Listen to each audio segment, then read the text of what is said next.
skip these cutscenes and the journal entry. Now there's a door boost you can do right at the start that skips climbing a couple ladders. I'm gonna try it, I'm not super good with it. Oh, well, I did it. It basically just skips climbing a few sets of stairs. It's a really small time save.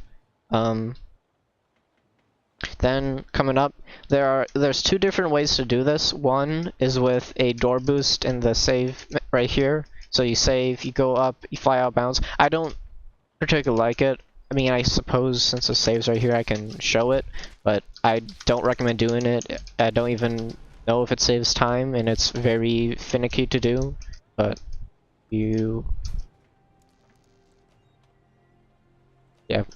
These doors are also kind of weird because you can't like go flush against them, so it can take a while, and then if it takes a while you're not even saving time. But I will do it at least once to show it off. I don't recommend doing it. If it takes me too long, I'm just not gonna bother.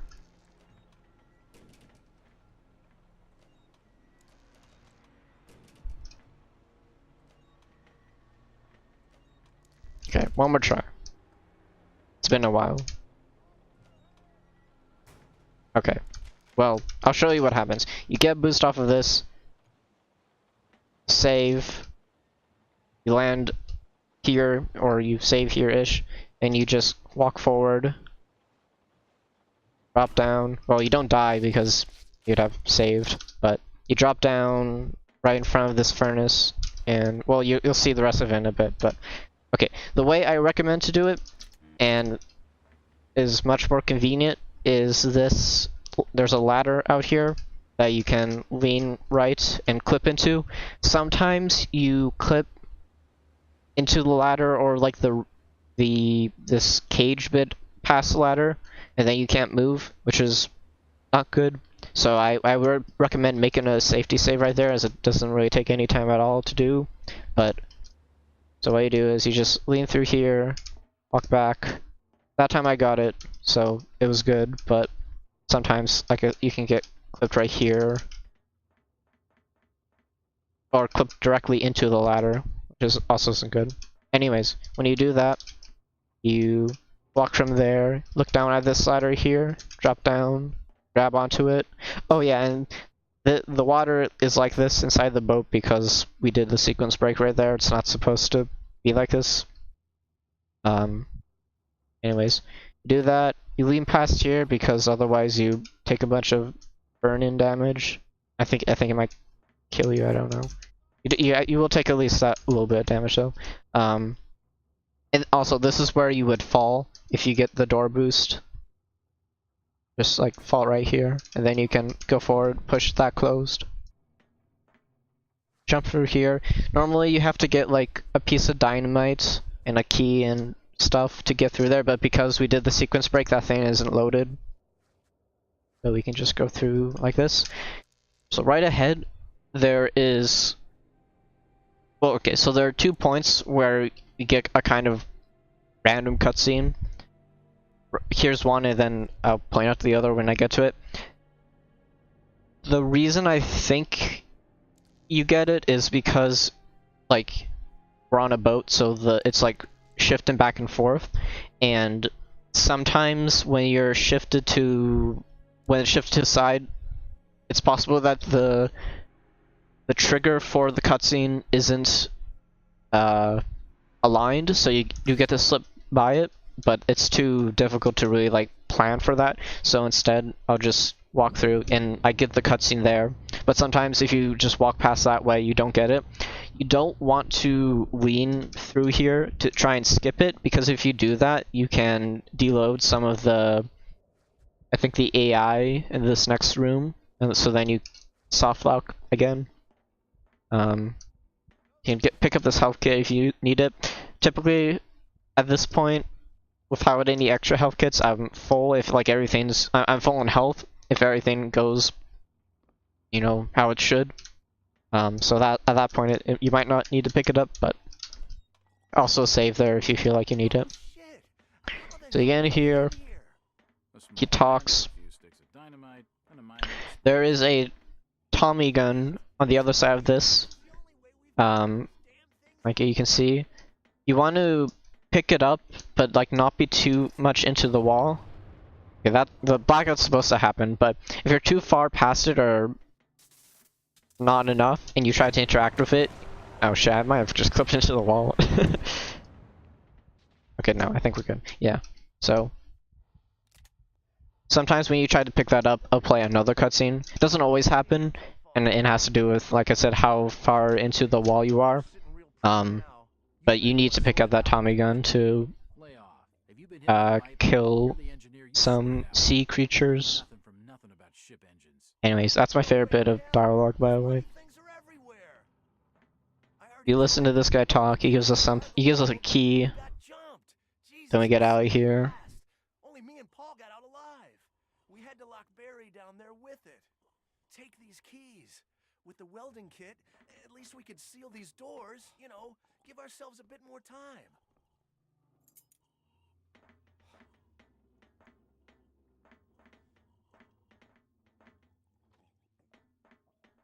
You wanna wait until he's like out of the way before trying to interact with the door, because if you talk to him before he's unlocked the door, then he's just gonna stand there and look at you. Then you can't get through the door, so that is no bueno. Locks it behind him. After coming out here, you wanna lean out here and it'll use a valve that you need to turn off the pressure for, or yeah, valve right there. And also conveniently takes you to where you need to be going next. Now, as you pass here, you want to shoot this out. Open this door. There is a look trigger for a cutscene right here, so typically what I do is get around this corner, I look behind me, don't run into the pipe, and then look down here, like that. You just look that way for the entirety of that to skip the cutscene. Then run over here, get the blowtorch, run backwards like this, so you don't really need to bother with the fish person at all. And run back up here, forward. Make use of that ladder you just shot down.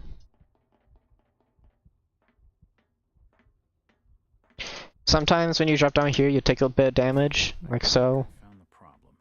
Well, actually, it wasn't enough damage to get a point here, but when you're about to use this blowtorch, since you typically take some damage earlier, what I like to do is I heal and then I use the blowtorch. So during this cutscene, I can't skip.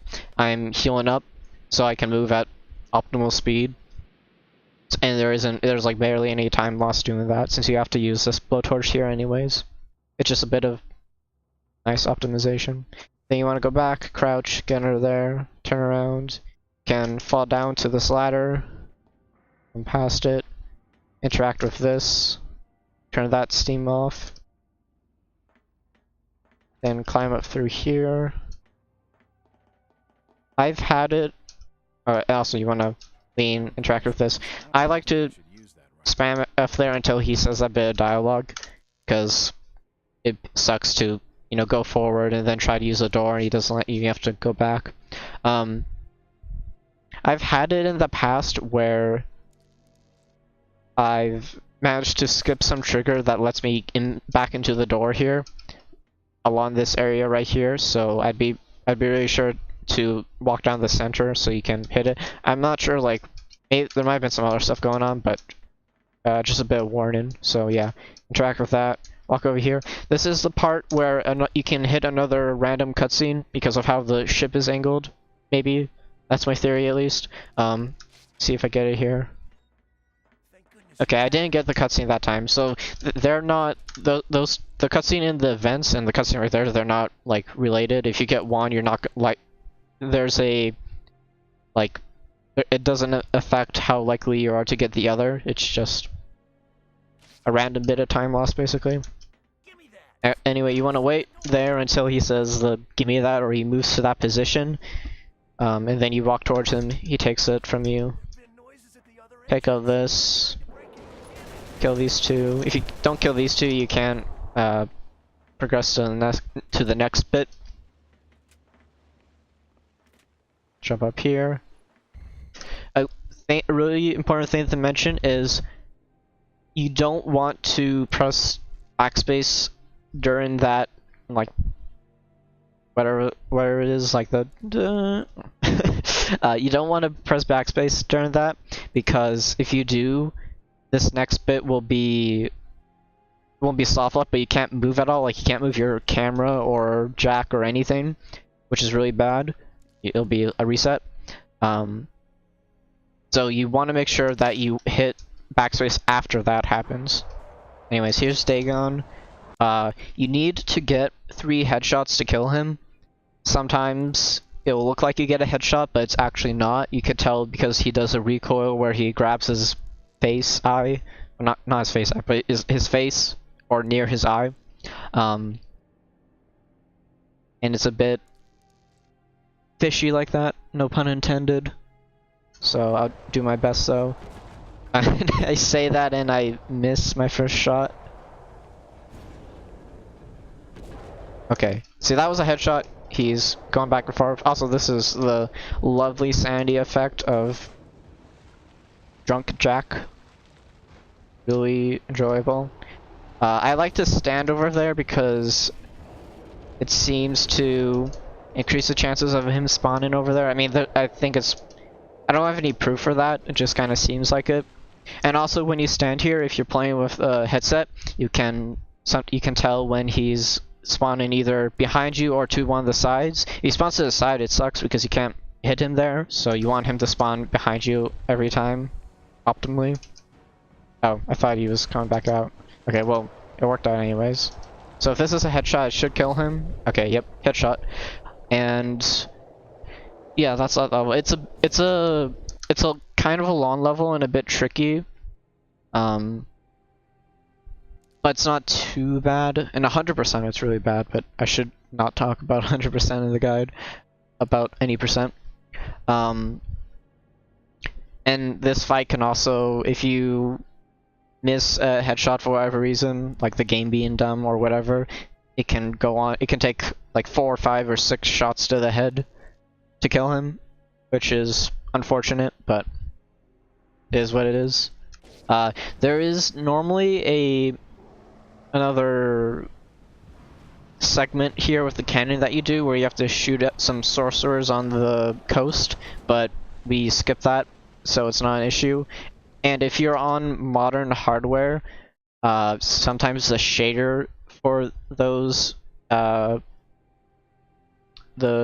what I call them, witches, whatever they are, sometimes that doesn't load, but because we skip it entirely, it's not an issue, so.